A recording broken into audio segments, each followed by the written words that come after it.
जय श्री राधे कृष्ण सकल कृष्णप्रेमी भक्तबृंदगणके जानाচ্ছি राधे राधे।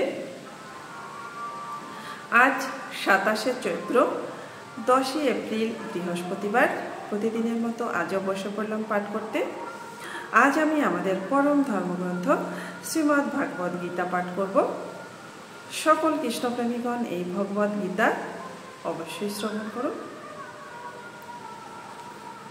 শ্রী ভগবান বলেছেন, পরমাত্মা রূপে আমি সকলের হৃদয়ে বিরাজ করি। যখন কেউ কোনো দেবতার পূজা করতে ইচ্ছা করে তখন আমি সেই ভক্তের তাতেই অচলা শ্রদ্ধা বিধান করি,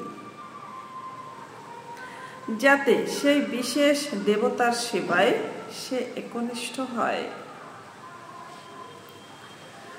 ভগবান প্রত্যেককেই স্বাধীনতা দিয়েছেন, তাই কেউ যদি জড় সুখ ভোগ করার জন্য কোনো দেবতার পূজা করতে চায় তখন সকলের অন্তরে পরমাত্মা রূপে বিরাজমান পরমেশ্বর ভগবান তাদের সেই সমস্ত দেবতাদের পূজা করার সব রকম সুযোগ সুবিধা দান করেন। সমস্ত জীবের পরম পিতা ভগবান কখনো তাদের স্বাধীনতায় হস্তক্ষেপ করেন না, বরং তিনি তাদের জড় বাসনা পূর্ণ করার সব রকম সুযোগ সুবিধা দান করেন। কেউ হয়তো প্রশ্ন করতে পারে যে সর্বশক্তিমান ভগবান কেন জীবেদের জড় জগৎকে ভোগ করার সুযোগ প্রদান করে মায়ার ফাঁদে পতিত হতে দেন? এর উত্তর হচ্ছে, পরমাত্মা রূপে ভগবান যদি সেই সমস্ত সুযোগ সুবিধা না দিতেন তাহলে জীবের ব্যক্তিগত স্বাধীনতার কোনো অর্থই থাকত না।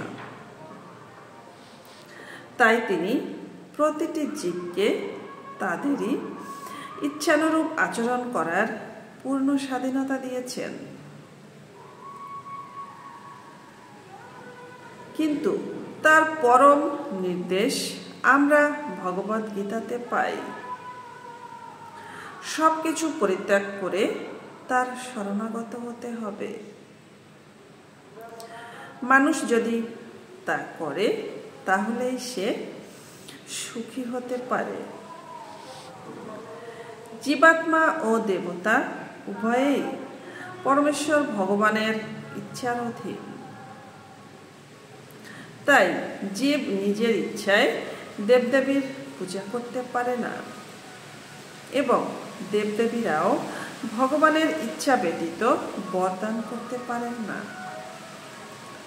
যেমন বলা হয়ে থাকে যে পরমেশ্বর ভগবানের ইচ্ছা ব্যতীত একটি দিনও নড়ে না। সাধারণত সংসারে বিপদগ্রস্ত মানুষেরা বৈদিক নির্দেশ অনুসারে দেবোপাসনা করে থাকে। বিশেষ কোনো বিষয়ের বাসনা করে একজন মানুষ বিশেষ কোনো দেবতার উপাসনা করে। যেমন রোগ নিরাময়ের জন্য রোগী সূর্যোপাসনা করে, বিদ্যার্থী বাগদেবী সরস্বতীর পূজা করে এবং সুন্দরী স্ত্রী লাভ করার জন্য কোনো ব্যক্তি শিব পত্নী উমার পূজা করে। এভাবে বৈদিক শাস্ত্রে বিভিন্ন দেবতাদের বিভিন্নভাবে পূজা করার বিধান দেওয়া হয়েছে। আর যেহেতু বিশেষ কোনো জীব থেকে বিশেষ জাগতিক সুযোগ সুবিধা উপভোগ করার অভিলাষী হয়, তাই ভগবান তাদের অন্তরে সেই অভিলাষ পূর্ণ করার ব্যগ্রতা প্রদান করে বিশেষ বিশেষ দেবদেবীদের উপাসনা করতে অনুপ্রাণিত করেন এবং তার ফলে তারা সেই সমস্ত দেবদেবীর কাছে কাছ থেকে বর লাভ করতে সমর্থ হয়।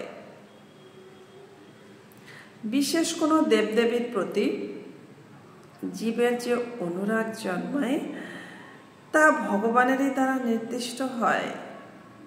দেবদেবীরা জীবকে তাদের প্রতি অনুরক্ত করতে পারেন না। জীবের অন্তরে পরমাত্মা রূপে বিদ্যমান শ্রীকৃষ্ণই মানুষকে দেবোপাসনায় অনুপ্রাণিত করেন। দেবতারা প্রকৃতপক্ষে ভগবান শ্রীকৃষ্ণের বিশ্বরূপের বিভিন্ন অঙ্গ, তাই তাদের কোনোই স্বতন্ত্রতা নেই। বেদে বলা হয়েছে পরমাত্মা রূপে পরমেশ্বর ভগবান দেবতাদের হৃদয়েও বিরাজ করেন।